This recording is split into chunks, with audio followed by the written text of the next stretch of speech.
this a forward button? Here's a forward button. Okay.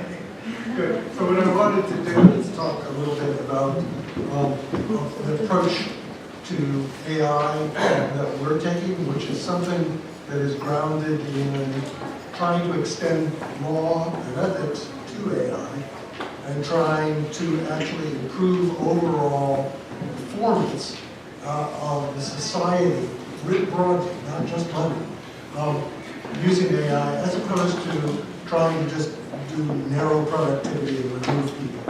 So the approach that we have is AI for connecting people.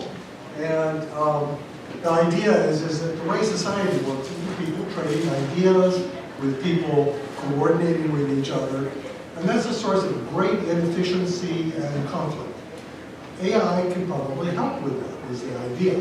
So that's what we're doing. So we built an AI system, which is now being used by cities and in schools and places like that. It's all open source. It's a very sort of simple system that aids people talking together, right? So what we do, most of the work that we do is in groups and teams, and we all know this is painful. So what we did is we built something that is like a mediator, but doesn't contribute facts, doesn't tell you what to do. It listens to people talk, and then says, oh, I hear you saying this, and then some of you are saying that. What do you think? And so it facilitates the thing rather than trying to replace the people. And it can go through several iterations of this. And in the end, what you get is you get a statement that of what the group believes and wants that humans prefer more than twice as much as compared to just the humans talking. So the mediation is dramatically efficient at making humans reach a point of agreement so that they can act, both in terms of speed and in terms of inclusivity, because this discussion is not some deep political thing. These are just comments, like the sort of thing you would do around a dinner table, listening to it and then trying to facilitate it. And we've recently done this, for instance, in Washington, D.C., where the goal was to get people who are too busy to be part of government, people with 2 jobs and 3 kids, to contribute to a conversation, to see what the people really think about things.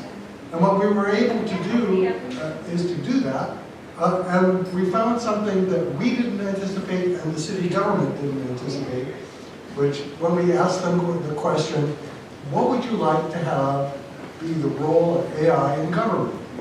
And think about that for a second. What should government do? Well, what the people said is they wanted a personal AI to help them deal with all the complexity of government. They wanted to be on equal footing with all the machinations and rules and so forth to make government serve them. Because there's no way they have the time and the energy to look up all the rules, stay with it. And this is something that's fairly clear in terms of what are the ethics of it and the need for it. And it's things that today you can build and actually run on high-end phones or laptops. So we're actually doing that. We have a collaboration now with Consumer Reports, which is the consumer advocacy group that's almost a century old, trying to help consumers have a personal agent that helps them deal with scams and purchase things and offers and deal with the complexities of normal life. Now, in both cases, there's a legal requirement here, and that is something that's often referred to as a duty of loyalty or being fiduciary. This agent has to do what you need, not what some company needs or what the government needs. Right? It has to represent you the way a doctor or a lawyer would. And so we are collaborating with the Stanford Law School and other entities to be able to establish an industry standard for what it means for AI to be able to faithfully represent individuals. And that's a really tremendous thing, because having it as an industry standard means that companies that don't meet this legal representation standard are liable for class action suits and for other sorts of risk. And so there's a strong motivation for them to hit that bar. And in fact, California now has a law being considered that would nominate groups like ours to establish the actual legal regulation for AI to be able to be fiduciary.